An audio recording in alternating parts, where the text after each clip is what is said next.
ओम नमो अरिहंताणम् ओम नमो अरिहंताणम् ओम नमो सिद्धाणम् ओम नमो सिद्धाणम् ओम नमो आयर्याणम् ओम नमो ऐर्याणम् ओम नमो वज्रायणम् ओम नमो वज्रायणम् ओम नमो लोहे सव्वशाहुणम् ओम नमो लोहे सव्वसाहु ओम नमो लोहे सव्वशाहुणम् ओम नमो लोहे सव्वसाहु आपने आपको आप में वर लिया आपने आपको आप में वर लिया चेतना को स्वयं ही प्रखर कर लिया चेतना को स्वयं ही प्रखर कर लिया बीतरागे प्रभु हे महावीर जिन वितरागी प्रभु है महावीर जी। आदिनाथ प्रभु तुम हो तारण तरण आदिनाथ प्रभु तुम हो तारण तारण आपके दो ही चरण में विनम्र नमन आपके द्विचरण में विनम्र नमन त्याग के रूप तुम धर्म के रूप तुम त्याग के रूप तुम धर्म के रूप तुम ज्ञान के रूप तुम ध्यान के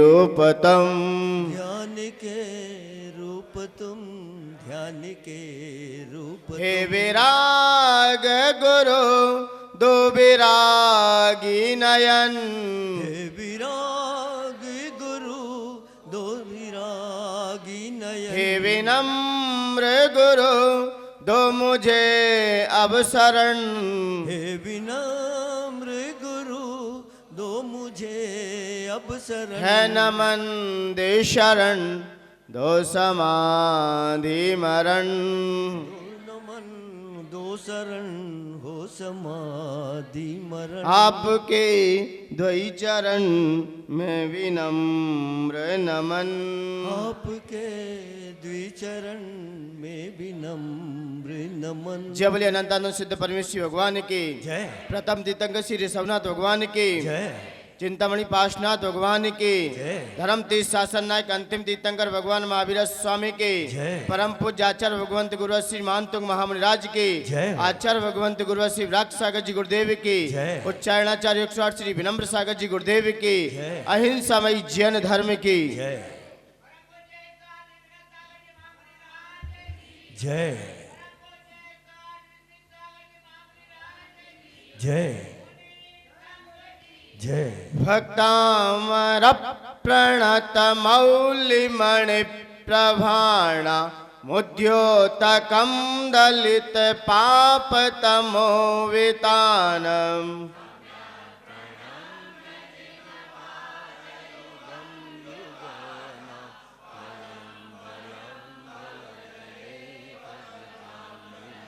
यशंस्तुतः सकल वाङ्मय तत्त्वबोधा दुद्भूत बुद्धि पटुभि सुरलोकनाथैः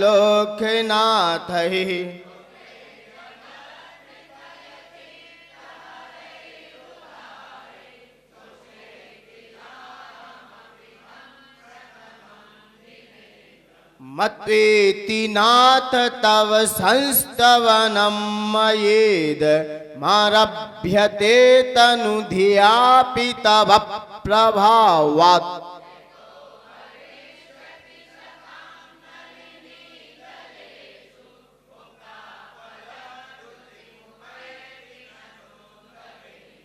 मुक्ता फलद्धुतिमुपैति ननोदविन्दो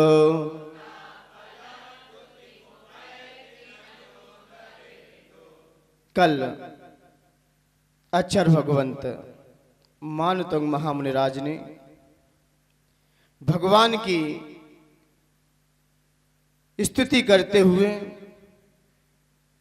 कल कहा भगवान कि मैं आपका स्तोत्र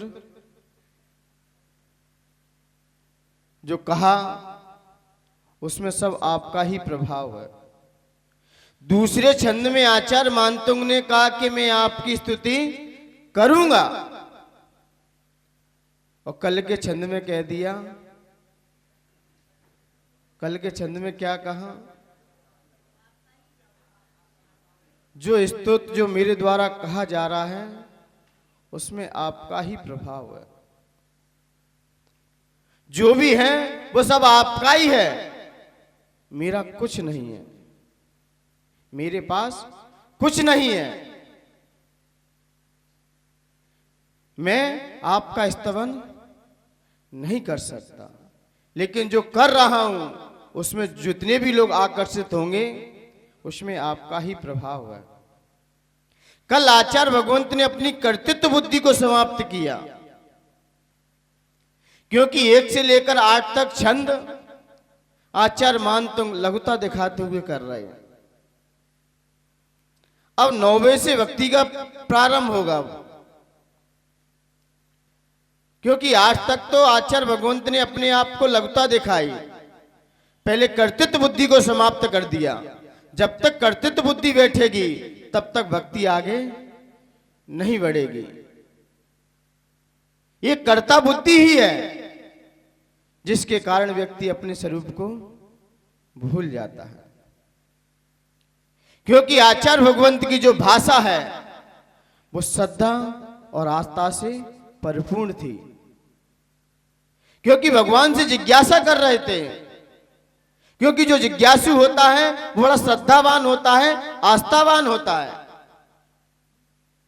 क्योंकि अर्जुन ने भी श्री कृष्ण से प्रश्न किए, बड़ी शालीनता, विनय और सभ्यता के साथ, और प्रश्न ऐसे किए, प्रश्नकर्ता को ऐसा होना चाहिए कि सामने वाले का बहुमान बढ़े और सुनने वाले का ज्ञान बढ़े।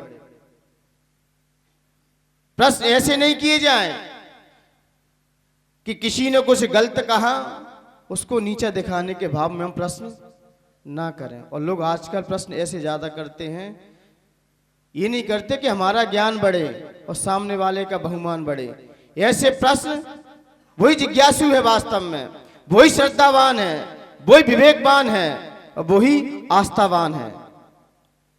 और बाकी के जो प्रश्न करते हैं दूसरों को नीचा दिखाने के भाव से आप प्रश्न करोगे किसी गुरु महाराज से, ना उनका बहुमान बढ़ेगा, ना सुनने वाले का ज्ञान बढ़ेगा, ना आपको उससे कुछ लाभ होगा, कुछ नहीं होने वाला है। तो आचार्य मानतुंग भले ही भगवान के पास बैठे हैं, प्रश्न भी कर रहे हैं और स्वयं उसका समाधान भी निकाल रहे हैं। तो भगवान ने कहा आप मेरी स्तुति करोगे, आप मेरे गुणगान गा लोगे? तब आचार्य मानतुंग ने कहा नहीं गा सकता, लेकिन फिर भी लोग आकर्षित हो रहा है इस स्तोत्र से, तो इसमें आपका ही प्रभाव है। कर्ता बुद्धि हटा दी, कर्ता बुद्धि समाप्त कर दी उन्होंने। अर्जुन ने भी श्री कृष्ण ने क्या प्रश्न किया कि भगवान आप तो ये समझाइए, ये बताइए कि दुनिया में देखा जा रहा है, कर्ण को महादानी कहते लोग। कर्ण क्या है? महादानी है, उस जैसा दानी। और आपने भी महाभारत में लिखा है कर्ण क्या है? महादानी है, महादानी है। तो आपने कैसे लिख दिया? तो श्री कृष्ण तो नीतिज्ञ थे ही, पहले से ही बहुत नीतिवान थे। उस समय के युग में श्री कृष्ण को बहुत नीतियां थी। मुझे लगता है गज कुमार हो चाहे नेमिनाथ भगवान हो, अपने अष्ट नेमिनाथ भगवान, वैराग्य में यदि कराने, वैराग्य में आगे बढ़ाने का जो प्रयास रहा है वो श्री कृष्ण का ही हाथ है। किसका हाथ है?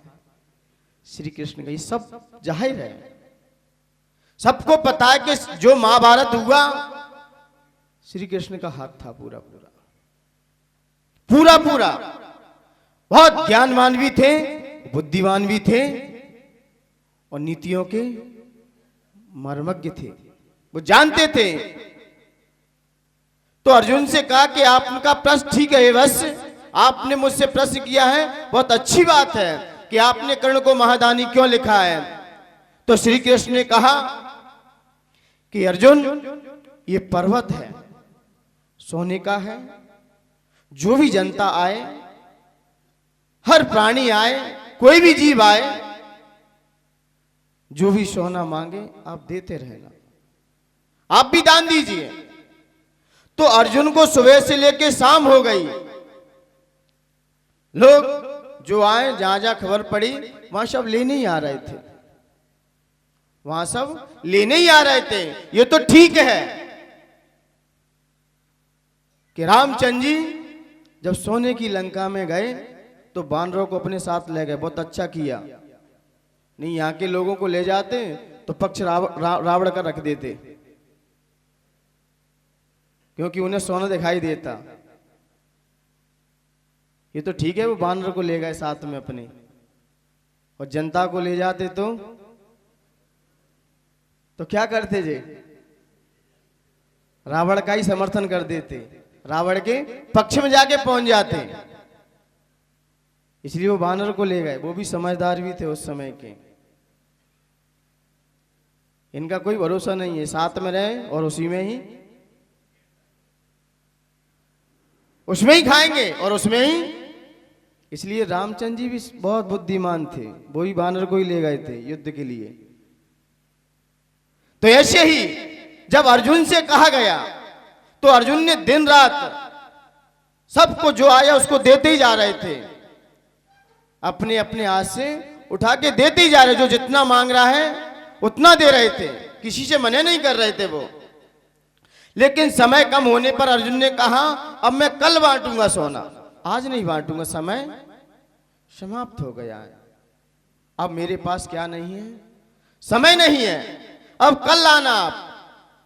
तो अर्जुन ने देखा सोना रखा है और जनता भी खड़ी है, तो श्री कृष्ण के पास आए, बोले, हे भगवान, हे द्वारकाधीश, मैंने जो कहा आपकी आज्ञा का पालन किया है। अभी लोग, श्री कृष्ण का लोग तो खड़े हुए हैं अभी, बोले मेरे पास अब क्या नहीं रहा?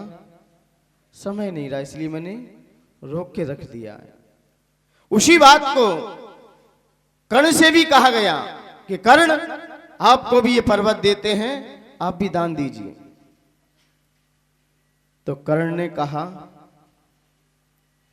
ठीक है, जो आपकी आज्ञा शिरोधार है मुझे।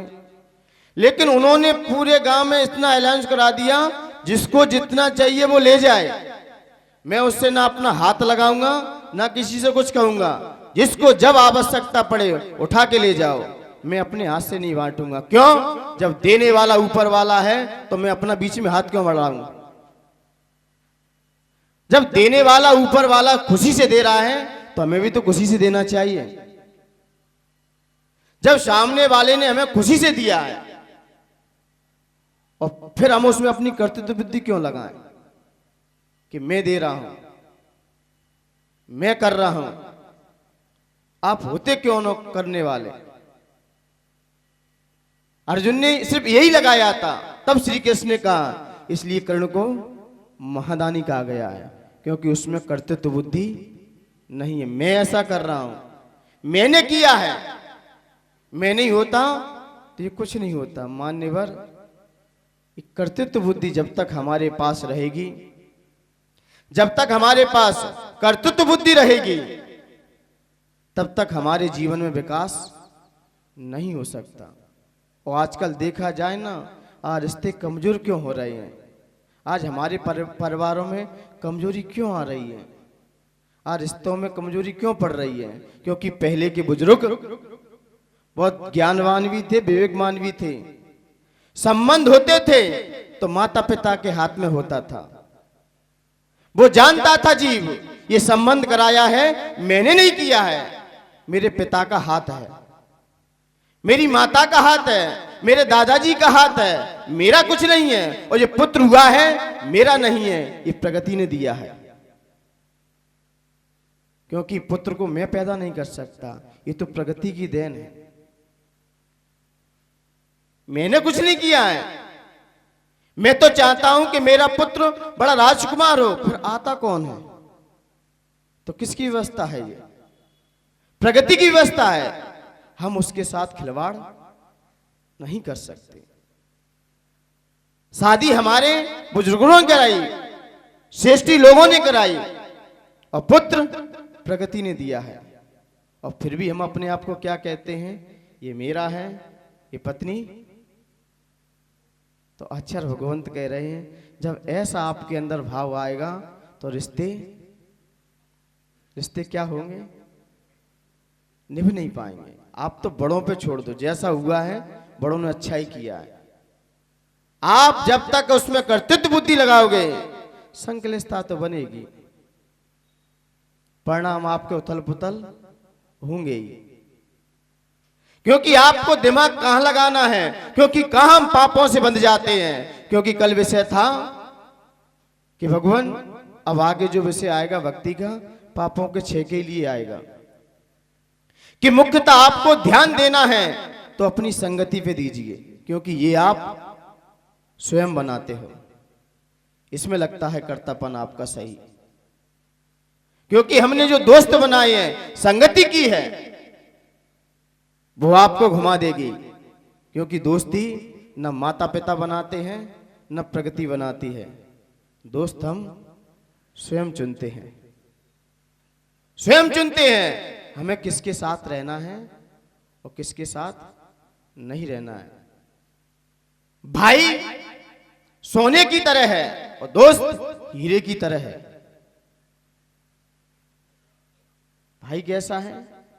सोने की तरह है और दोस्त हीरे की तरह है। बोले ऐसा क्यों कह दिया आपने कि दोस्त हीरे की तरह है और भाई सोने की तरह है? मान्यवर, सोना टूट जाएगा लेकिन कीमत कम नहीं होगी। टूट गया है, जुड़ जाएगा, लेकिन हीरा टूट गया कोई काम का नहीं आएगा। फिर वो हीरा टूट गया तो कोई काम का नहीं है फिर वो। और सोना टूट जाए वो जुड़ भी सकता है, वो जुड़ भी सकता है, लेकिन हीरा टूटने के बाद जुड़ता नहीं है। सोना कितना भी टूट जाए कीमत कम नहीं होगी।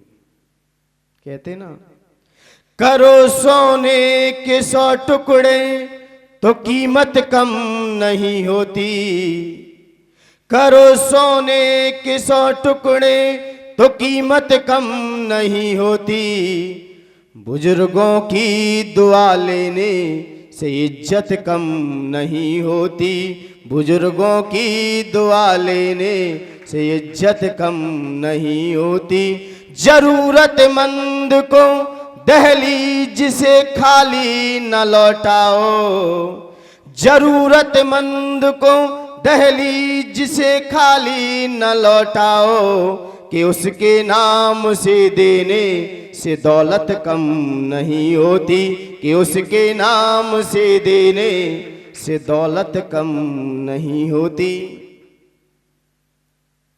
सोने के तुम कितने भी टुकड़े कर दो कीमत कम नहीं होगी। टूट जाएगा लेकिन कीमत। और बुजुर्गों की दुआ यदि आपके ऊपर रही, बुजुर्गों ने जैसा आपके लिए निर्णय कर दिया वो आपको स्वीकार है, तो मान्यवर, क्योंकि कुछ भी होगा तो बड़े भी ध्यान रखेंगे। और आपने मन की अपनी, तो भाई आपने ही तो निर्णय किया, मैं कौन होता हूं अब? मेरी आपने मानी ही कब थी? कब मानी थी? कब मानी थी? बोले आजकल की सतियां सीता जैसी नहीं दिखाई देती हैं, ना भाई लक्ष्मण जैसा दिखाई देता है। मान्यवर, सीता को मत देखो ना लक्ष्मण को देखो, आप राम बन के देखो, दिखा दो। आपके राम जैसे लक्षण तो आ जाएं, सीता उसमें ही दिख जाएगी आपको, अपने भाई में भी लक्ष्मण दिखाई दे जाएंगे आपको। पहले आप तो रामचंद्र जी जैसे हो जाओ। लोग दूसरों को दोष देते हैं कि वो ऐसा नहीं है, मान्यवर स्वयं भी तो हो तुम, हम भी तो हैं। मर्यादा पुरुषोत्तम नाम क्यों कहे गए? और हमेशा ध्यान रख लेना, दो व्यक्ति बहुत दुखी रहते जीवन में। आपको जीवन में सुखी रहना है, ये दो चीज दिमाग से निकाल दो, बिल्कुल बिल्कुल निकाल दीजिए। आपका जीवन बहुत खुशहाल रहेगा, आनंद में रहेगा और खुशी से रहेगा। भले ही आनंद खुशी के साथ रहें, लेकिन खुशी से रहिए कोई गारंटी नहीं है। आनंद भैया बैठे कि नहीं बैठे? इनकी मालिकिन का नाम क्या है? खुशी? अच्छा, आप बोलते हो, कोई बात नहीं। मतलब कहने का दो चीज निकाल दो लाइफ से अपनी। एक तो आपने किसी पर उपकार किया है, वो याद मत रखना कभी भी कि हमने उसके साथ ऐसा उपकार किया। दूसरा, एक आपका कोई अपकार कर दे, दूसरे ने आपका तिरस्कार कर दिया है, उसे भूल जाओ। ये कभी दिमाग में मत रखना कि हमने उनके साथ ऐसा किया और उन्होंने मेरे साथ ऐसा कर दिया। ये जब तक आपके दिलो दिमाग में रहेगा, ये जीव कभी खुशी से नहीं रह सकता, कभी आनंद के साथ नहीं रह सकता। तीर्थंकर पर नजर डालो, लोगों ने उनका अपकार भी किया और उन्होंने भी उपकार किया। कई जीवों को उपकार किया कि नहीं किया? उपदेश दिया कि नहीं दिया? उपदेश भी दिया। यशोधर मुनिराज के गले में सांप भी डाला गया, लेकिन पहले तो उनका अपकार हुआ और बाद में उन्हीं को क्षमा कर दिया। ये क्या उपकार कर दिया? ये दो चीज निकाल दो, व्यक्ति अपने आप उठता चला जाएगा, अपने आप विकास को प्राप्त होगा। तो आज के छंद में आचार्य भगवंत अपनी सोच पर ही ध्यान देंगे, क्योंकि सोच ही हमारे विचार को बनाती है और विचार ही भाव को बनाते हैं और भाव ही नए संस्कार और हमारी आदतों पर डिपेंड करते हैं।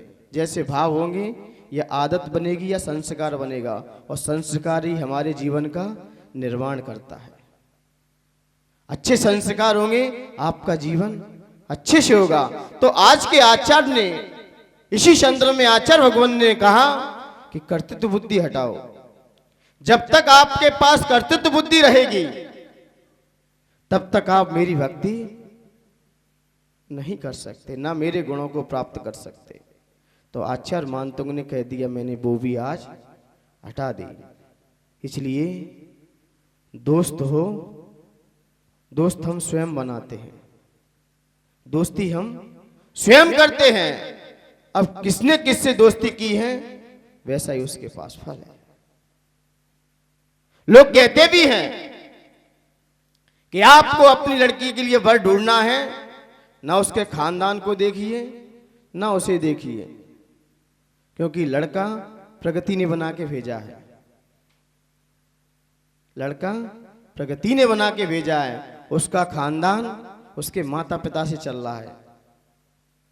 ये मत देखना, क्योंकि लोगों की डिमांड है राजघराना होना चाहिए ताकि हमारी बेटियां सुखी रहें। रामायण को उठा लो ना फिर से। जनक ने क्या देखा? राजघराना था कि नहीं था? और फिर भी वनवास में रही, फिर भी वनवास में रहना पड़ा। और मैना सुंदरी कैसा वर ढूंढा, कैसा ढूंढा, और फिर भी वो क्या बन गई आगे चल के। इसलिए कभी ये मत देखना, अपनी बेटियों को पहले हौसले बुलंद कर दो, उनमें पावरता इतनी भर दो बेटा, ये इतिहास गवाह बैठे हैं। जब भी देखना है, किसी को भी वर देखना है, उसकी संगति देखिए सबसे पहले, ना उसका कुल देखिए, ना उस पर कितनी जायदाद है, कितनी जमीन है, ये धोखा दे सकते हैं। लेकिन इंसान किसके साथ बैठता है ये जरूर देख लीजिए। ये सुबह से शाम तक रहता है, शाम को कहां जाता है यदि ये आपने देख लिया, क्योंकि संगति उसने बनाई है, खानदान तो उसके परिवार ने बनाया है, बेटा प्रगति ने दिया है, लेकिन बैठ कहां रहा है जे, बिगड़ेगा तो यहां से। ये इसने स्वयं अपना चयन किया है, किसी ने चयन नहीं किया है। इसलिए ये देखना चाहिए, आप जमीन जायदाद मत देखना भूल के भी, कितना बड़ा परिवार है, कितना बड़ा घर है, ये तो जब तक वहां पर कोई पुण्य आत्मा बैठा है तब तक दिख रहा है। लेकिन आज इस लड़के की संगति अच्छी होगी तो जिसका भविष्य अच्छा है उसका वर्तमान भी अच्छा है, वर्तमान भी विकास को होगा। भले ही आज कमजोरी है कोई बात नहीं, लेकिन अच्छी संगति है, अच्छे लोगों के साथ बैठता है, अच्छे लोगों की संगति और अच्छी पुस्तकों को पढ़ता है, आज नहीं कल कर्म का फिर बदल ही जाएगा। क्योंकि कोई भी संकट आता है ज्यादा दिन नहीं रहता, कुछ समय के लिए रहता है, पासा पलट जाता है। कहते ना कि बुरे के भी दिन बदल जाते, लेकिन कब? जब हमारी संगति अच्छी हो। तो इसलिए जब भी वर देखना है, ना उसके परिवार ना खानदान, उसको देखो वो कहां बैठ रहा है। क्योंकि हम शादी किससे कर रहे हैं? दौलत से, दौलत से। और आज दौलत का ही विषय आएगा, बहुत आएगा दौलत का आज, क्योंकि आज का विषय बहुत ही इंटरेस्ट विषय है, क्योंकि दौलत भी खोला जाएगा। आज भगवान को लोग दौलत से तौल रहे हैं, और शादियों को भी हम किससे तौल रहे हैं? दौलत से। इसलिए तो आज बेटियों की कमी है। अब कर लो आरती, कितनी करोगे?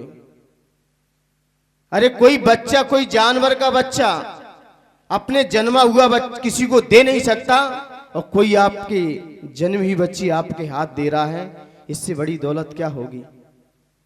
किसी जानवर से उसका बच्चा लेके देख लेना, वो छीन लेगा तुमसे, लेकिन कोई आपको दे रहा है और तुम उसे दौलत से तोड़ रहे हो। भूल के मत तोड़ना। इसलिए तो कमी है लड़कियों की। अब पहले हमने अति कर ली, इसलिए अति ज्यादा नहीं करना चाहिए। आप इतिहास उठाइए ना, रामचंद्र जी भी लेके आए, जनक ने क्या दिया? बल्कि दशरथ उनके चरणों में पड़ गए। दशरथ ने जनक के पैर और छुए, बोले दाता देने वाला बड़ा होता है, लेने वाला हमेशा छोटा रहता है।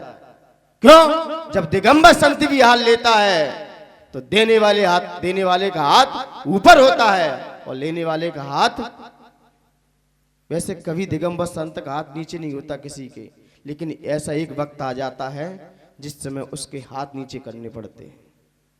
तीर्थंकरों को भी करने पड़े, क्योंकि देने वाला हमेशा बड़ा होता है, समकक्ष खड़ा होना पड़ता है। एक वही वक्त ऐसा आता है जहां पर भक्त और भगवान समकक्ष खड़े रहते हैं। जमीन पे ही आप भी खड़े हो, मैं भी जमीन पे खड़ा हूं, क्योंकि उस समय दाता बड़ा है, और दाता माता के समान होता है। और माता का दिल दुखाना ये किस धर्म में लिखा है? आचार्य भगवंत कहते हैं दाता माता के समान है, उसे आप खुशी दे के आओ, उसे रुष्ट करके मत आना, उसे कभी रुष्ट करके मत आना, उस पर कभी गुस्सा मत करना, उस पर कभी विरोधाभास मत करना, क्योंकि दाता है और दाता माता के समान होता है। तो मैं पुत्र के समान जाता हूं, ये सारी मेरी माता है। अब उस पर गुस्सा करना क्या मेरा फर्ज है क्या? तो सामने वाले ने तो आपको अपना कलेजा दिया है और हम दौलत से तौल रहे हैं। अरे खुशी से वो दे दे, वो अच्छी बात है, लेकिन मांगना नहीं चाहिए। और आज मुझे इसी संदर्भ में थोड़ी घटना याद आ रही है। भीड़ लगी थी मंदिर में, बहुत ही भीड़ थी, और सारे पेशे वाले पहले पहले पहुंच रहे थे, बेचारे और जो यात्री थे वो पीछे रह गए। तो एक व्यक्ति जैसे ही संध्या आती बस चौखट पे आता, पैर छू के चला जाता। तो वहां के पुजारी ने कहा कि मैं 3 दिन से आपको देख रहा हूं कि आप मंदिर में आते हो और मंदिर में आ तो चौखट छू के चले जाते हो, दोनों आपका समय हो जाता है, मंदिर बंद हो जाता है। ऐसा काम करो मुझे आप 500 रुपए दे दो, मैं आपको मंदिर तक दर्शन करा दूंगा। तो उसने कहा, वो भी खंडवई का था, कोई बाहर का नहीं था। उसने कहा, पवन जी थे, उन्होंने कहा, भाई मैं 500 रुपए नहीं, मैं आपको 5000 रुपए दूंगा। कितने दूंगा? 5000 रुपए दूंगा, भगवान यहां तक चल के आ जाए, भगवान यहां तक चल के आ जाए। मैं 500 नहीं, मैं 5000 दूंगा। बोला, ये बोल क्या रहे आप, बोल क्या रहे हो? फिर उसने कहा, मैं 5000 नहीं 50,000 दूंगा, भगवान को मेरे घर पे भेज दो, भगवान को मेरे घर पे भेज दो। मैं 5000 नहीं 50,000 दूंगा। तो पुजारी का तो माथा ठनक गया। उन्होंने कहा कि भगवान को अपने समझ क्या रखा है?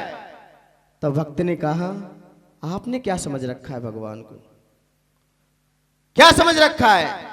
क्या दौलत से भगवान मिलता है? क्या दौलत से मिलता है भगवान?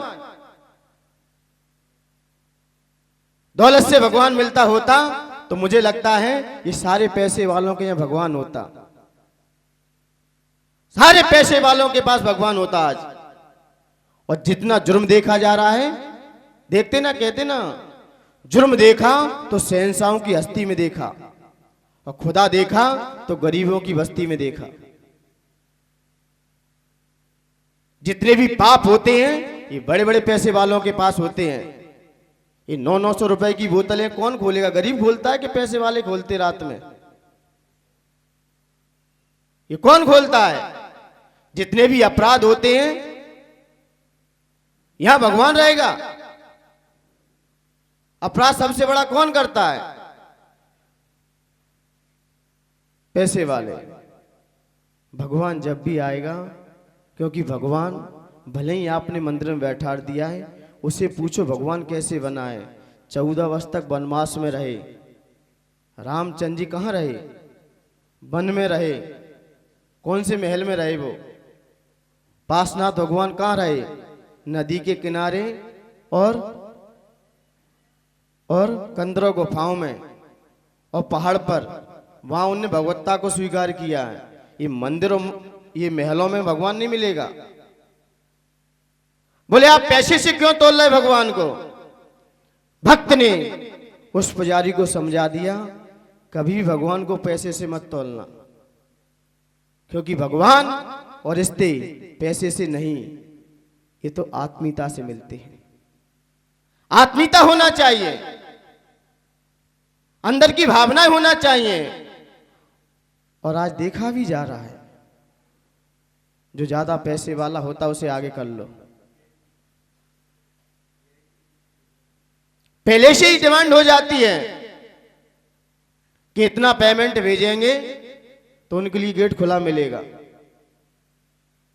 और नहीं बंद कर दो। तो मैं ये नहीं कह रहा हूं, क्योंकि धर्म धन से चलेगा, लेकिन कीजिए शक्ति प्रमाण, सामने वाले की शक्ति देख लीजिए। क्योंकि दान 1 लाख का भी होता है, 1 का भी होता है, लेकिन दृष्टि सबके प्रति समान होना चाहिए। किसी की आस्था, किसी की श्रद्धा को ठेस नहीं पहुंचाना चाहिए, क्योंकि धर्म आस्था और श्रद्धा से चलता है। धर्म का जब भी विकास होगा आस्था और श्रद्धा से होगा। इसलिए आज देखा जा रहा है कि मंदिर में चमत्कार क्यों नहीं हो रहे, अश्चर्य क्यों नहीं हो रहे, क्योंकि धर्मात्मा को पीछे कर दिया जाता है, पैसे वालों को आगे ले लिया जाता है। क्योंकि धर्म आस्था और श्रद्धा से चलता है। धर्म किससे चलता है? आस्था और श्रद्धा से। और भगवान किससे मिलता है? आपकी भक्ति से। भगवान जब भी मिलेगा तो किससे मिलेगा? भक्ति से मिलेगा। और संसार चलता है, और झूठ से क्या चलता है? सारा संसार चलता है। संसार चलाना है तो झूठ बोलना ही पड़ेगा, थोड़ा हो ही जाएगा, क्योंकि संसारी पूरा झूठा है। कहते हैं ना, संसारी कैसा है, झूठा है। और फिर भी हम संसार में जी रहे, किस में जी रहे हैं, झूठ में ही जी रहे हैं। तो संसार झूठ से चलता है और व्यापार किससे चलता है, विश्वास से चलता है। आप बिजनेस करोगे, एक दूसरे पर विश्वास करना ही पड़ेगा, तभी आपका व्यापार चल पाएगा। और धर्म किससे चलेगा, श्रद्धा से, आस्था से। आस्था, प्रेम और श्रद्धा से चलता है। ऐसे ही रिश्ते प्रेम से जुड़ते हैं। जब दो दिल एक हो जाएं, तब उसे ही आचार्य भगवंतों ने कहा है, यही शादी है, यही पाणी गिरह है। लेकिन जहां दौलत खड़ी हो जाए, वहां दिल टूट जाते हैं, चाहे धर्म के हो और चाहे फिर रिश्तों में हो। तो यहाँ पर आचार्य भगवंत ने अपनी चर्चा रखते हुए अब चर्चा करेंगे कि अपना तो बुद्धि हटा दीजिए, अपने आप को हटा दो। अब आप कौन हो, आप क्या हो, ये सबको पता है, सबको पता है। भगवान जान नहीं है कि मेरे अंदर ही वही हड्डी है, वही खून है, वही मांस है, वही आत्मा है। लेकिन वही भगवान के पास पहले भी थी, वही चीज थी, लेकिन फिर भी अपने आप को क्या कह दिया, मैं कुछ नहीं हूं। कोई कह सकेगा इतना? शिष्य भी गुरु से क्या कहता, मैं आपका हूं। और दिखने में वैज्ञानिक आएगा, बोले क्यों समर्पित हो रहे हो, क्यों? जैसी आत्मा उसके अंदर वैसी आत्मा आपके भी अंदर है, वही खून है, वही हड्डी है, वही मांस है। जो आप खाते वो भी खाते हैं। फिर क्यों इतने उसके प्रति समर्पित हो रहे हो, क्यों इतने समर्पित हो रहे हो आप?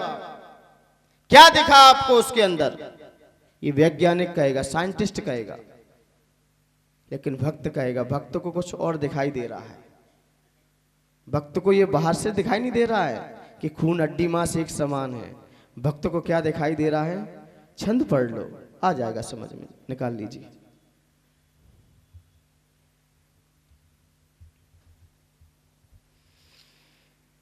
आस्तां तवस्तवनमस्त समस्त दोषम्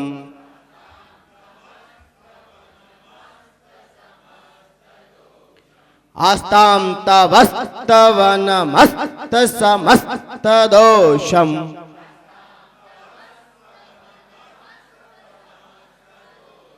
इसमें ब्रेकर बहुत है, एक साथ, दो, एक, दो, तीन कपाल भांति एक साथ होंगी इसमें। कौन सी? आस्तां तवस्तवनमस्त समस्त दोषम्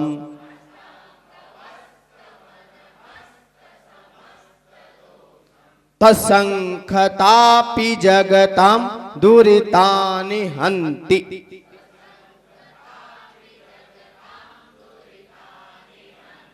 दूरे सहस्र किरणः कुरुते प्रभैव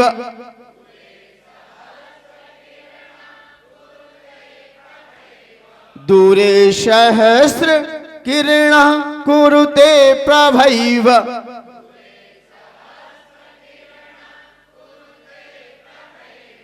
पद्माकरेषु जलजानि विकास भांजि।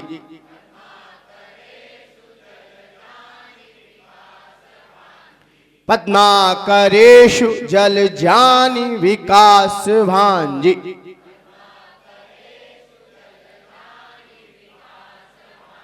एक साथ बोलिए, ये पीछे टोपी पहुंचा दूं, एक साथ बोलिए।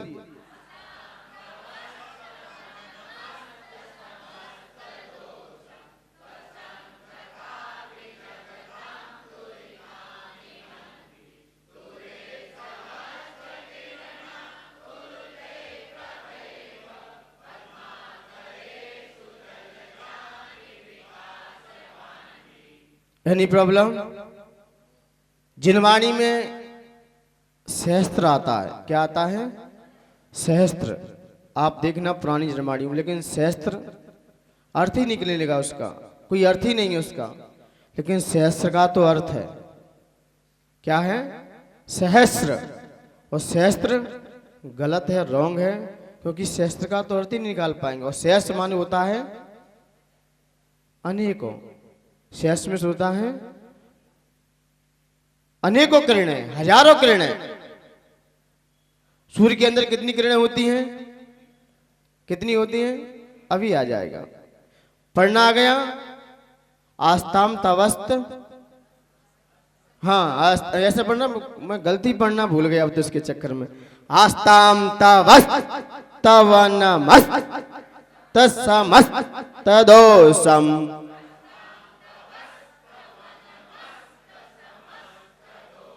तीन ब्रेक एक साथ चलेंगे। आते ना कभी गाड़ी चलाते एक साथ आ जाते हैं,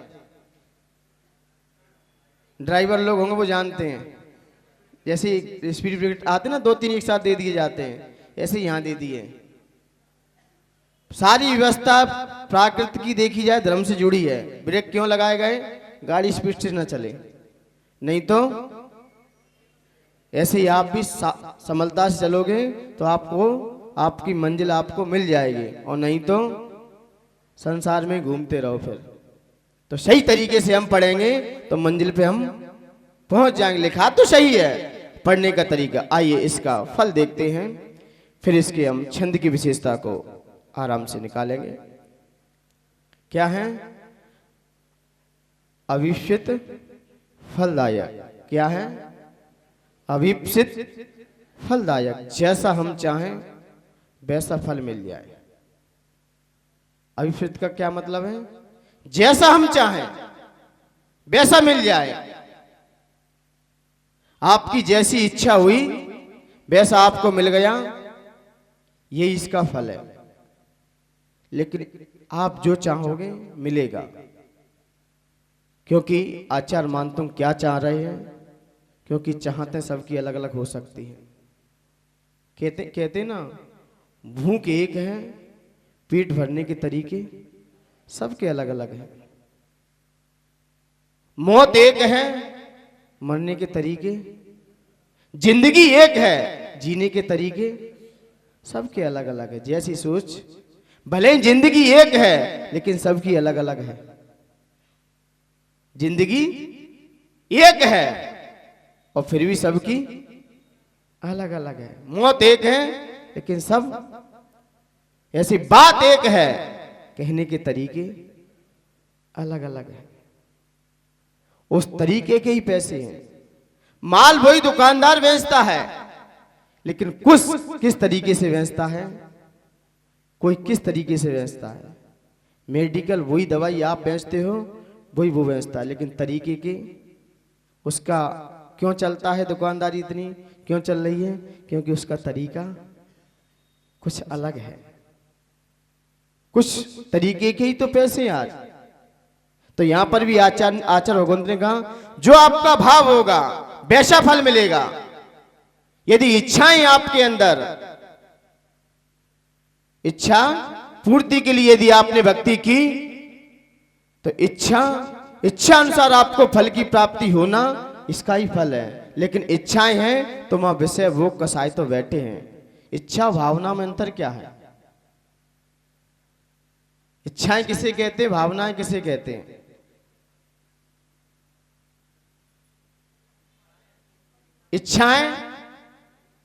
इच्छाओं में संसार है और भावना में संसार से रहित है, संसार से मुक्ति है। क्योंकि इच्छाएं हम विषय भोग को जन्म दे देती हैं। शादी करने की, दीक्षा लेने की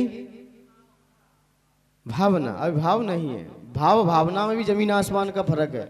लोग कहते थे भाव वो 3 मोती लगे हैं, मोती किसमें? माला में। बोले किसका सूचक है? बोले रत्नात्रय का प्रतीक है, इसमें रत्नात्रय का भाव है। तो हम लोग तो फालतू केसर से उखाड़ रहे हैं अपने बाल। आप तो 3 मोती से ही रत्नात्रय मिल जाता है आपको। तो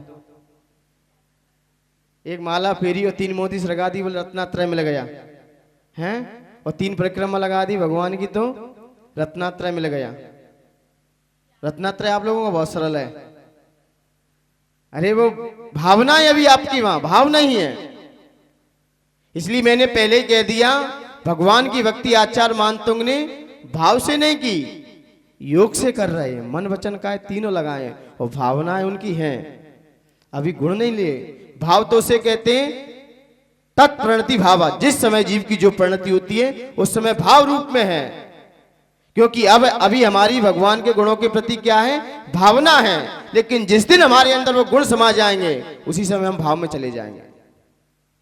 अभी हमारी रत्नत्रय की भावना है, लेकिन रत्नत्रय हम पालेंगे वो भाव है, क्योंकि हम उसी रूप हो गए। जिस समय जीव जिस रूप हो जाए वही भाव है, उसके पहले क्या है, भावना है। शिखर जी जाने की क्या है, यहां से बैठे बैठे क्या करें, हम कहां जाना है, शिखर जी जाना है, सोनागिर जाना है, सिद्धवर कूट जाना है। ये क्या है, यहां से अभी भावना है और आप पहुंच गए, भाव है। आप वहां पहुंच गए, अब भाव में, अब हमें कहां जाना है, बस यहीं तो आना था, आ गए। अब जिस समय हमने जो भाया, जो भावना भाई पूरी हो गई, वही भाव है। इसलिए भाव को भी समझ लो, भावना भी अलग है। भावना संसार, वो संसार से मुक्त कराने की होती हैं, और इच्छाएं संसार में विषय भोग की, शादी करने की, खाना खाने की, परिवार चलाने की इच्छा है। इसलिए आचार्य भगवंतों ने कहा है इच्छा निरोधो तपः, इच्छाओं का निरोध करना ही तप है। भावना का निरोध करना तप नहीं का, क्योंकि भावना भव नाशनी भी होती है, भावना भव वंदनी भी होती है। लेकिन ये आएगा कैसे, जैसा हम सोचेंगे, सोच पर डिपेंड करता है। सामने निमित्त वो ही है, लेकिन हमारी सोच में फर्क है।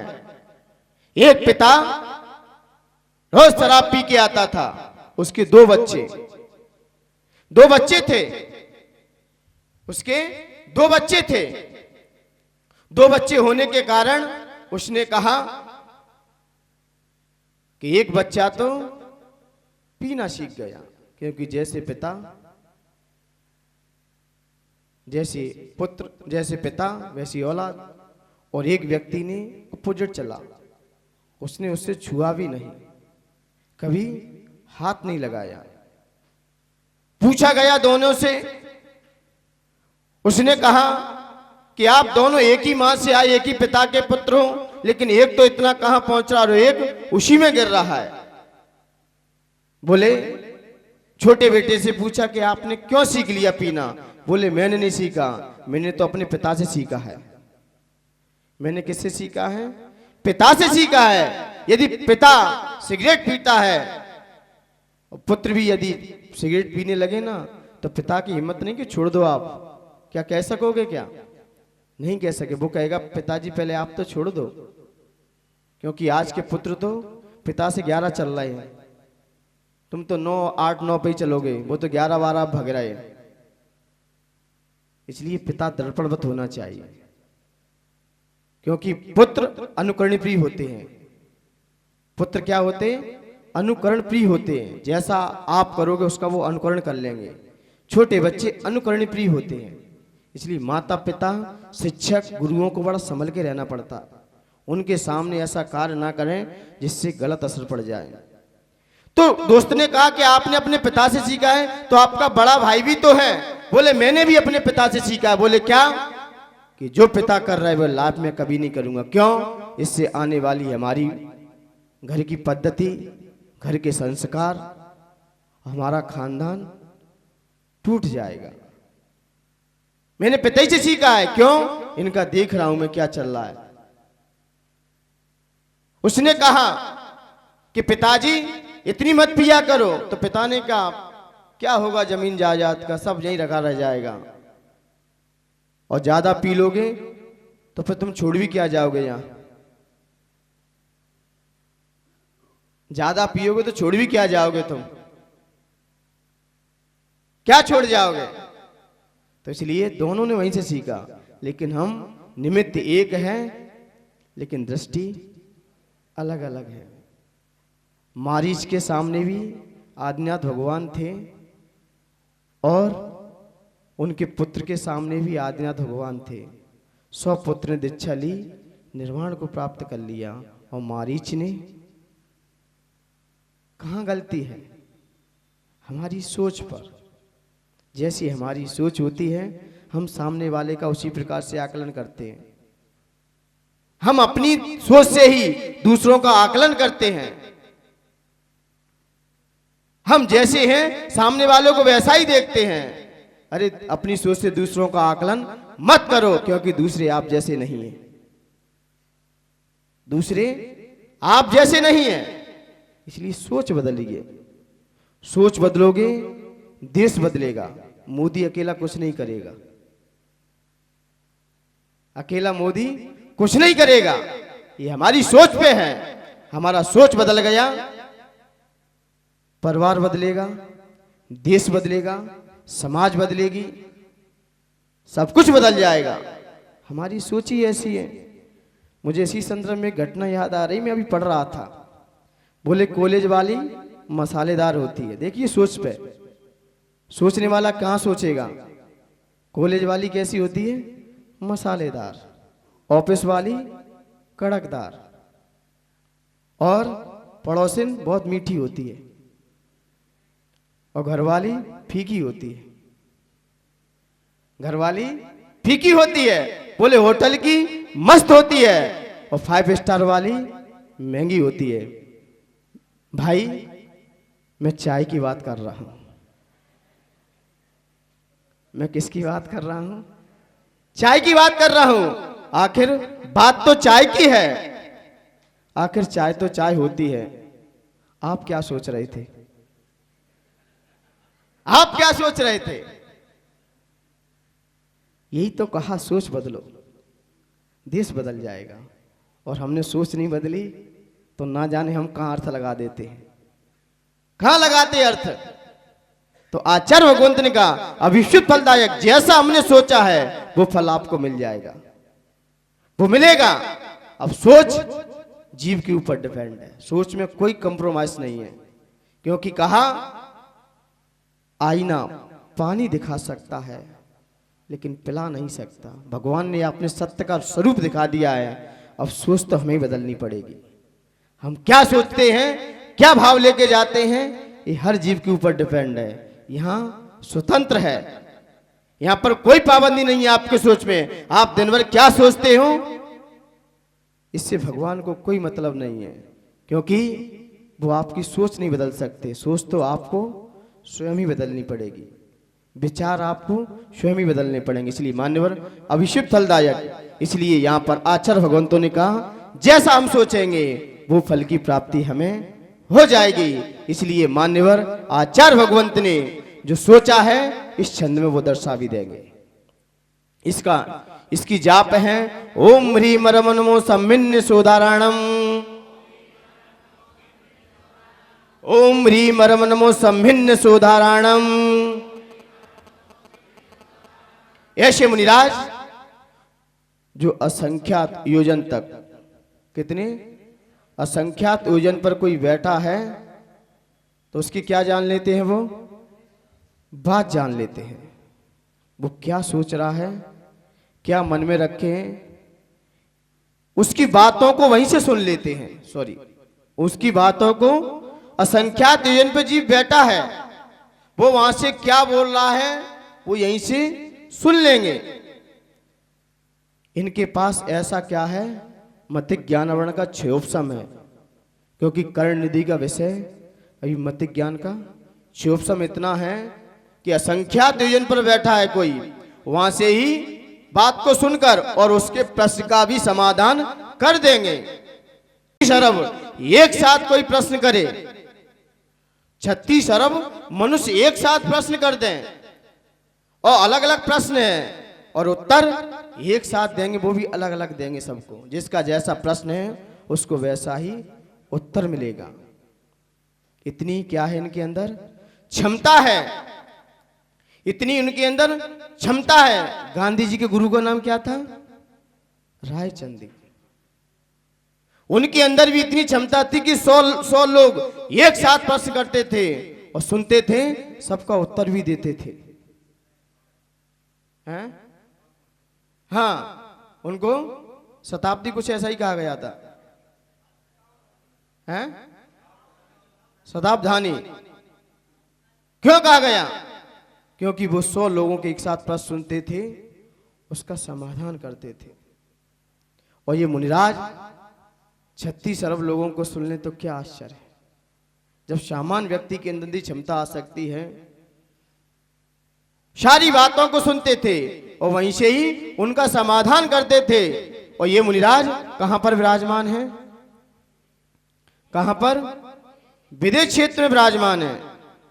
ये मुनिराज विदेश क्षेत्र में विराजमान है, जो कि असंख्यात योजन की बातों को सुनकर बड़े सहज तरीके से उसका समाधान किया करते थे। और ये मुनिराज बड़े ही, ये वृद्धि भी, जितनी अब विनम्रता दिखाओगे, जितनी सहजता दिखाओगे, जितनी लघुता दिखाओगे, ये बुद्धि आज नहीं कल जरूर आएगी, जरूर आएगी। आप जितना चिंतन दौड़ेगा, आपका जितना मंथन होगा, उतनी बुद्धि आएगी। बोले आती कैसी है? पहले सुनना सीख जाओ। आजकल व्यक्ति सुनना कम चाहता है, बोलना ज्यादा जानता है। जो व्यक्ति ज्यादा सुन लेगा वो एक दिन अच्छा वक्ता भी बन जाएगा। और बार बार बीच बीच में बोलते रहे, ये कभी वक्ता नहीं बन सकता। पहले एक अच्छा शिष्य बन के दिखा दो, एक अच्छा श्रोता बन के दिखा दो, वक्ता तो आप बन जाओगे। पहले अच्छा पुत्र होकर दिखा दो, आप पिता तो बन जाओगे। एक पुत्र होकर तो दिखा दो अच्छा, क्योंकि अनुकरण किसका करेगा? पुत्र आपका। डॉक्टर यदि कोई बनता है, कोई अच्छा मरीज हो, सारी बीमारियों से जूझ के यदि कोई मरीज बनता है, कोई डॉक्टर बनता है, वो मरीज, तो मुझे पता चल जाएगा ये डॉक्टर बनेगा तो सब मरीजों की पीड़ा को समझेगा। एक मरीज ऐसा हो सारी बीमारियों से जूझ जाए और फिर वो यदि डॉक्टर बनेगा तो डॉक्टर सफलता को प्राप्त कर जाएगा। क्यों? उसे सारी पीड़ाएं पता हैं। और कोई बीमारी ना होने के कारण डॉक्टर बनते उन्हें संवेदनाएं नहीं होती। नॉलेज तो होता है, संवेदना नहीं होती।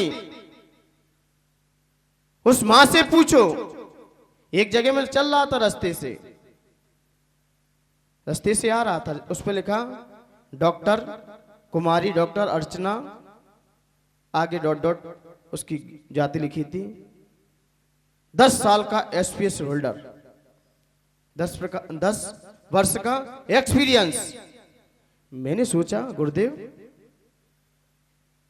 ये बोर्ड पे लिखा तो डॉक्टर का परिचय है, लेकिन 10 साल का इसे एक्सपीरियंस कहां से हो गया? अभी तो लिखा कुमारी है। लिखा क्या है? कुमारी लिखा है। और 10 साल का एक्सपीरियंस कहां से आ गया इसके अंदर? 10 वर्ष का। या तो फिर कुमारी हटाओ और लिखा क्या है? कुमारी अर्चना डॉट डॉट डॉट 10 साल 10 वर्ष का एक्सपीरियंस, डिलीवरी विशेषज्ञ। डिलीवरी विशेषज्ञ, मान्यवर एक्सपीरियंस किसे कहते हैं ये भी समझ लो। अभी कुमारी लिख रहे हो 10 साल का, ये तो हो ही नहीं सकता। एक्सपीरियंस तो उसको होगा जो उस रास्ते से गुजरा होगा, वो जानता है कि किस महीने में क्या पीड़ाएं होती हैं। तो इसलिए यहां पर आचार्य भगवंत कह रहे हैं कि आपको आगे बढ़ना है तो बोलो कम, सुनो ज्यादा, क्योंकि इसलिए प्रगति ने भी कान 2 दिए, मुंह 1 दिया है। आप जितना सुन लोगे उतने आप अच्छे श्रोता बन जाओगे। सुनने के बाद चिंतन करो कि किस अपेक्षा से विषय कहा गया है, और चिंतन करके फिर उसे मनन करो। मनन का मतलब है उस रूप आप हो जाओ, और फिर यदि आप जो बात कहोगे तो आपकी आत्मा से निकलेगी। लेकिन हम सुनते भी कम हैं, चिंतन भी कम करते हैं और मनन भी नहीं है। ये रिद्धि उन लोगों को कभी नहीं होगी भूल के भी। मुनराज ही क्यों ना बन जाएं, मुनराज ही क्यों ना बन जाएं, ऐसी रिद्धियां नहीं हो सकेंगी। क्योंकि पहले हमें तीर्थंकर की वाणी, मुनिराजों की वाणी सुननी ही पड़ेगी, और सुनकर उस पर चिंतन करना ही होगा, और फिर मनन करना ही होगा। और जो किया है अब तुम कुछ करके भी दिखा दोगे। और सीधे पकड़ लिया माइक क्योंकि बोलना तो व्यक्ति को कितनी वर्ष में आ जाता है, 2-3 वर्ष की उम्र में सीख जाता है, सीख जाएगा। लेकिन कब कहां क्या बोलना है ये पूरी जिंदगी निकल जाती है, तब नहीं सीख पाते कहां कब क्या क्या बोलना है। तो पहले सुनना सीखो। तो यहां पर ऐसे मुनिराज जो विदेश क्षेत्र सारे लोगों की बातों को सुनकर उसका समाधान सटीक व सही तरीके से करके सब जीवों को सुनाई पड़ जाता है। ऐसे मुनिराज जो विदेश क्षेत्र में विराजमान है, उन मुनिराज को मेरा मन से, वचन से, काय से बारंबार नमस्कार हो, नमस्कार हो, नमस्कार हो। अब इसका क्या है भावार्थ। आचार्य मानतुंग क्या कह रहे हैं अपने छंद के माध्यम से। पहले तो चित्र दिखाई दे रहा है कि नहीं दे रहा है? चित्र में क्या लिखा है?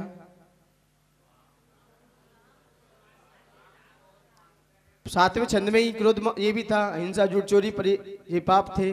और 8वें 9वें में भी यही सब है। लेकिन बस 8वें में क्या कह दिया? कर्तृत्व बुद्धि को हटाया, लेकिन यहां पर वही पाप फिर रख दिए। अब क्यों रखे? आइए छंद देखते हैं। आस्ताम तवस्त, आस्ताम तवस्त, आस्ताम रहे आपका, तमिस आपका रहे, स्तवन, स्तवन मस्त समस्त दोषम, दोष रहित आपका स्तवन दूरे, दूर रहे। यहां से लेना पड़ेगा एक शब्द मुझे। आपका दोष रहित स्तवन दूर रहे, क्योंकि आपका स्तवन कैसा है? भक्ति कैसी है? निर्दोष है, निर्दोष है आपकी भक्ति। आपका स्तवन निर्दोष है। कोई आपके स्तवन में कहीं भी दोष नहीं दिखाई दे रहा है मुझे। कहीं अभी तक दिखाई दिया क्या? आपका स्तवन कैसा है? निर्दोष है। वो कहां रहे? दूर रहे। आपका स्तवन, हे भगवान, आपका स्तवन निर्दोष है, वो दूर रहे। तो फिर तो आपका संकतापी, आपकी कथा ही, आपकी कथा जगताम दुरितानि हंति, जगत के प्राणियों के दुख का हरण कर लेती है। क्या? कथा ही। स्तवन गाने के लिए तो कंठ चाहिए, कंठ चाहिए ना। भजन गाने के लिए क्या चाहिए? कंठ चाहिए। और कथा करने के लिए, कथा करने के लिए क्या कंठ चाहिए? क्या कथा करने के लिए कोई कंठ की आवश्यकता नहीं है। फिर तो चलने दो, फिर तो जो आए कहते जाओ।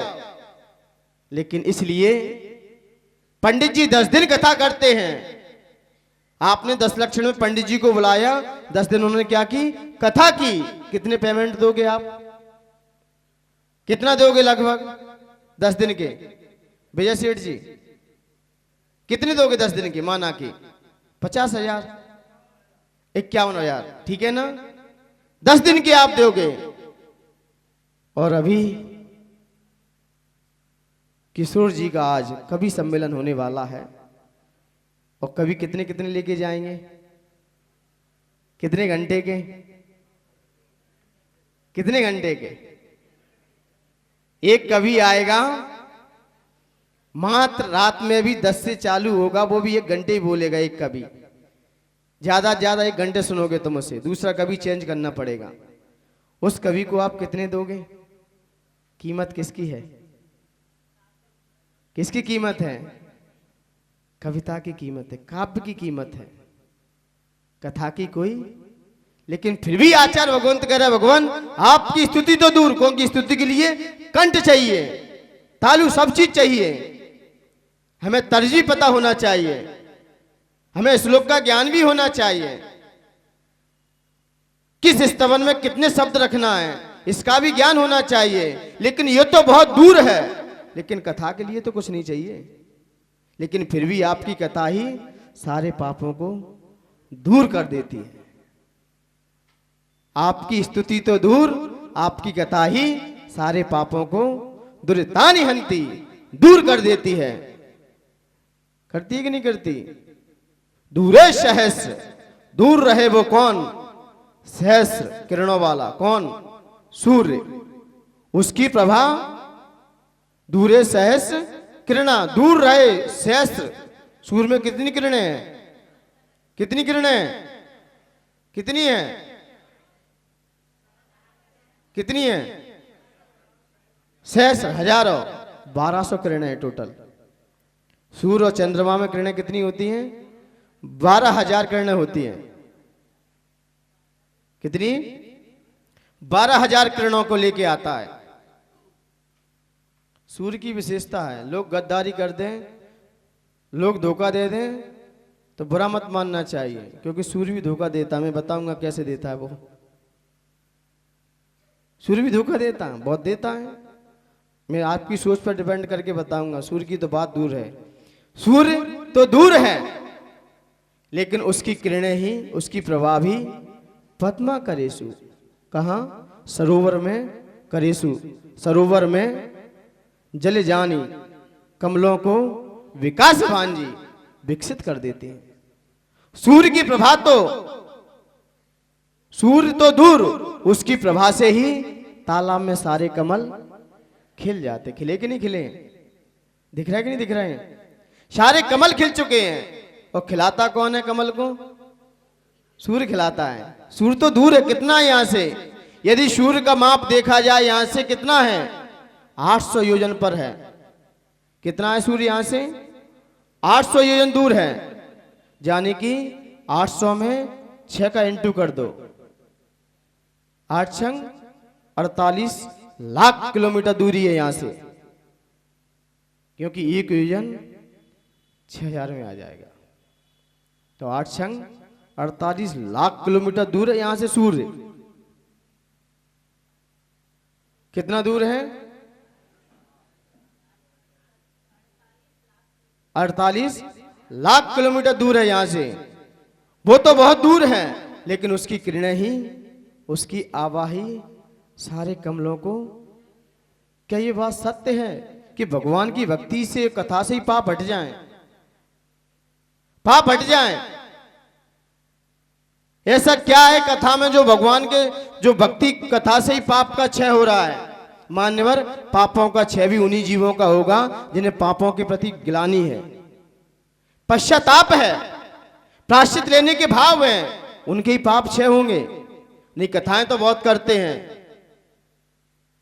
कथाएं तो बहुत चल रही हैं, और पाप कथा के बटा।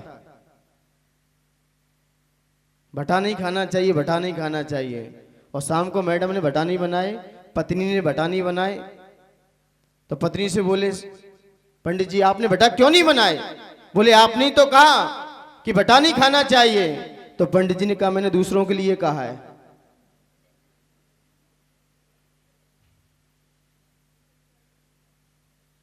तो ये कथा के बटाओं के पाप कभी नाश नहीं होंगे।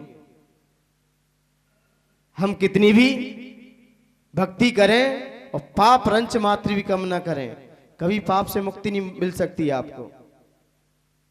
पापों के प्रति पश्चाताप होना चाहिए, गिलानी होना चाहिए। जब आप गिलानी से भर जाओगे, आप गिलानी से भर जाओगे, तो पाप तो छूट जाएगा। और गिलानी है नहीं, परिग्रह छोड़ना चाहिए। हिंसा पाप है, और दिन भर कभी नहीं क्षय होगा पापों का। उन्हीं के, उन जीवों का पापों का क्षय होगा जो उनके प्रति गिलानी से भर गए हैं। पाप भीरू होना चाहिए। सम्यक दृष्टि जीव पाप भीरू होता है, पाप से डरता है, पापी से नहीं डरता। इसलिए क्या है, पाप से घृणा करो, पापी से नहीं। और हम घृणा किससे करते हैं? ये तो पापी है और तुम परमात्मा है। ये पापी है, तुम परमात्मा हो। फिर भगवान ने नहीं कहा राजा श्रेणिक से, भले ही नरक में जा रहा था, जब भी बुलाते थे क्या बोलते थे? हे श्रेणिक, और ने कोई गलती कर दे पूजन में तुझे नरक जाएगा। ये कहां जाएगा? नरक जाएगा। जैसे नरक के ठेकेदार यही है, यहीं से ये रसीद काट रहा है सबकी। और आप कहां जाओगे? एक पंडित जी ने बच्चे से कहा कि बच्चे, आपने सेवा की है तो मैं आपको स्वर्ग देता हूं, आप मुझे कुछ दक्षिणा दो। बालक भक्ति करता था, पंडित जी ने खुश होकर क्या कह दिया, मैं आपको स्वर्ग देता हूं, आपको स्वर्ग मिलेगा। तो बच्चे ने कहा, मैं भी आपको दिल्ली का लाल किला देता हूं। मैं भी क्या देता हूं आपको? दिल्ली का लाल किला देता हूं। बोले दिल्ली का लाल किला क्या आपका है क्या? तो बच्चे ने क्या कहा, स्वर्ग का तेरे, कि तू रसीद काट रहा है, यहां से फ्लैट की बुकिंग कर रहा है। क्या फ्लैट की बुकिंग यहीं से हो रही है क्या आपके यहां से? तू कौन होता है मुझे स्वर्ग देने वाला? कौन किसी को कुछ नहीं देता। सब जीव अपने अपने विचार भाव से ले जाता है, भावनाओं से ले जाता है, कोई किसी को कुछ नहीं देता। तो यहां पर जब तक हमें पापों के प्रति पश्चाताप नहीं होगा, जब तक हमें पापों के प्रति गिलानी नहीं होगी, तब तक आपके पाप आपसे दूर नहीं जाएंगे। और गिलानी हो गई उसी दिन आप, दीक्षा का मतलब ही क्या है? दीक्षा क्यों लेते हैं? क्योंकि अब हमें पापों से डर लगने लगा है। व्रत वही लेगा, संयम पे वही आरूढ़ होगा जिससे अपने पापों के प्रति गिलानी हो जाए।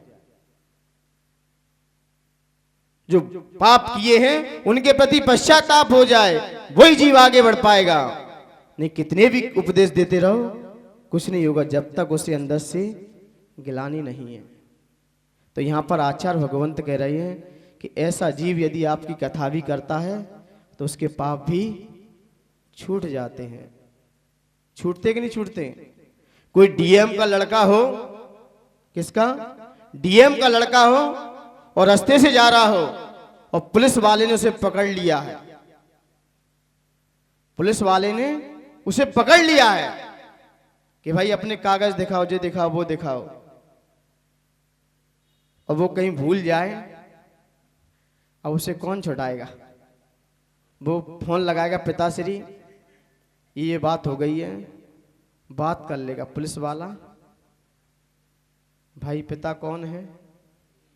डीएम। पिता आया तो नहीं था उसके पुलिस वाले के पास, किससे बात कर ली? सिर्फ जब फोन से बात करने से डीएम का लड़का छूट सकता है, तो भगवान जिस व्यक्ति ने आपको अपने हृदय में रख लिया है, क्या उसके पाप रूपी चोर नहीं भाग सकते?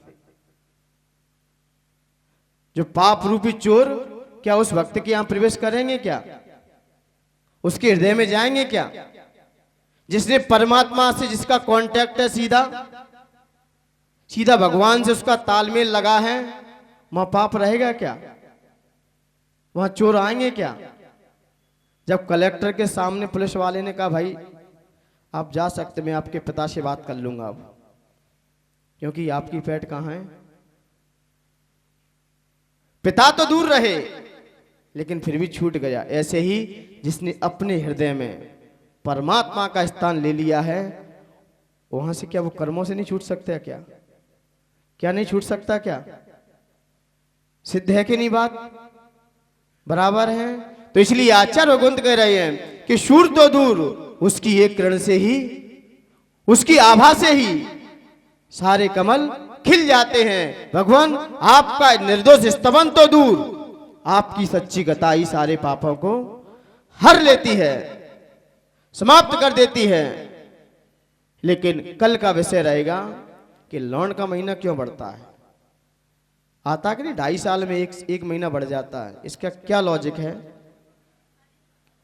एक महीना अधिक होता है कि नहीं, उसे लौंड का महीना कहते हैं पर अन्य जगह। एक मास बढ़ जाता है 2.5 वर्ष में, 2-2.5 वर्ष में एक माह बढ़ जाता है। वो कैसे बढ़ता है? इसका क्या प्रमाण है? ये कल सिद्ध होगा, क्योंकि समय कम है मेरे पास अभी, क्योंकि इसे खोलने में, और यही खोलूंगा मैं, और जिसको अच्छे से समझना हो मैं दोपहर में समझा दूंगा बोर्ड से, लेकिन यहां भी खोलूंगा कितनी गलियां हैं, सूर्य कहाँ घूम रहा है, कितना दूर है, क्या चल रहा है, सब खुला है।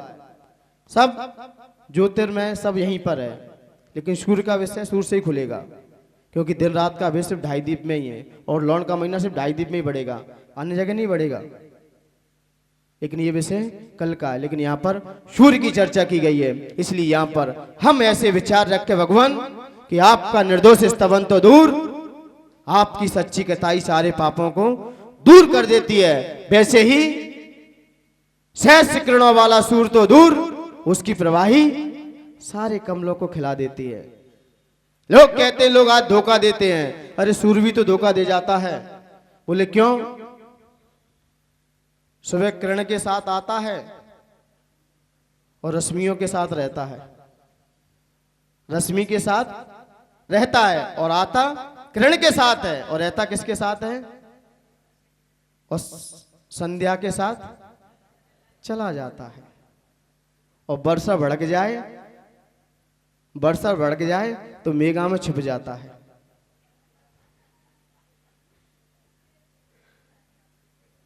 लगाओ सोच, कहां लगा रहे हैं अपनी।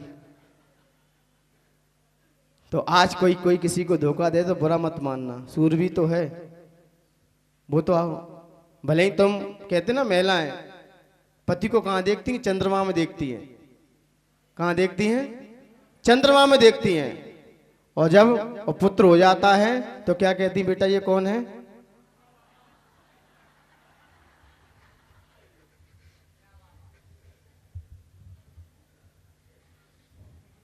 अपनी बात बहुत जल्दी समझ जाते हैं लोग।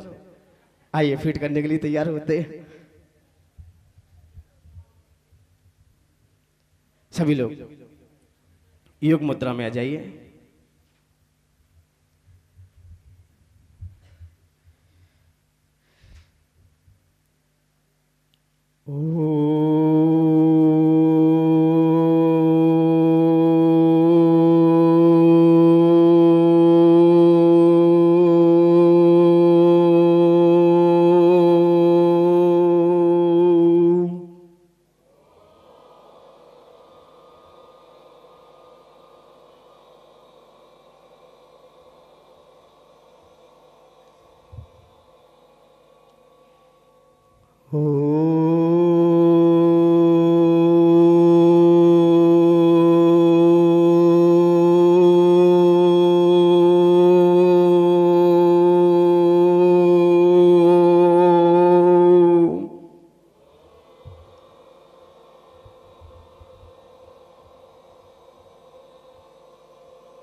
सभी लोग अपनी दोनों आंखें बंद, मन को आज्ञा चक्र पर, अपनी दोनों आंखें हृदय पर ले जाएं, वहां रख दीजिए और मन को बीचों बीच। हे भगवान सूर्य तो दूर, हे भगवान सूर्य तो दूर, उसकी प्रभा से ही तालाब में सारे कमल खिल जाते हैं। हे भगवान सूर्य तो दूर, उसकी प्रभा से ही तालाब में सारे कमल खिल जाते हैं। वैसे ही आपका स्तवन तो दूर, आपकी सच्ची कथा ही सारे पापों को मिटा देती है। हे भगवान सूर्य तो दूर, उसकी प्रभा से ही, हे भगवान सूर्य तो दूर, उसकी प्रभा से ही तालाब में सारे कमल खिल जाते हैं। वैसे ही आपका स्तवन तो दूर, वैसे ही आपका स्तवन तो दूर, आपकी सच्ची कथा ही सारे पापों को दूर कर देती है। हे भगवान सूर्य तो दूर, उसकी प्रभा से ही, हे भगवान सूर्य तो दूर, उसकी प्रभा से ही तालाब में सारे कमल खिल जाते हैं। वैसे ही आपका स्तवन तो दूर, हे भगवान वैसे ही आपका स्तवन तो दूर, आपकी सच्ची कथा ही सारे पापों को दूर कर देती है। मेरे साथ बोलना, हे भगवान, जोर से, हे भगवान सूर्य तो दूर, उसकी प्रभा से ही तालाब में सारे कमल खिल जाते हैं। वैसे ही आपका स्तवन तो दूर, सच्ची कथा से ही सारे पाप मिट जाते हैं। जोर से बोलना एक बार, हे भगवान सूर्य तो दूर, उसकी किरण से ही तालाब में सारे कमल खिल जाते हैं। वैसे ही आपका स्तवन तो दूर, आपकी सच्ची कथा से ही सारे पाप दूर हो जाते हैं। हे भगवान, सूर्य तो दूर, उसकी किरण से ही तालाब में सारे कमल खिल जाते हैं। वैसे ही आपका स्तवन तो दूर, आपकी सच्ची कथा से ही सारे पाप दूर हो जाते हैं। आंखें खोल लीजिए।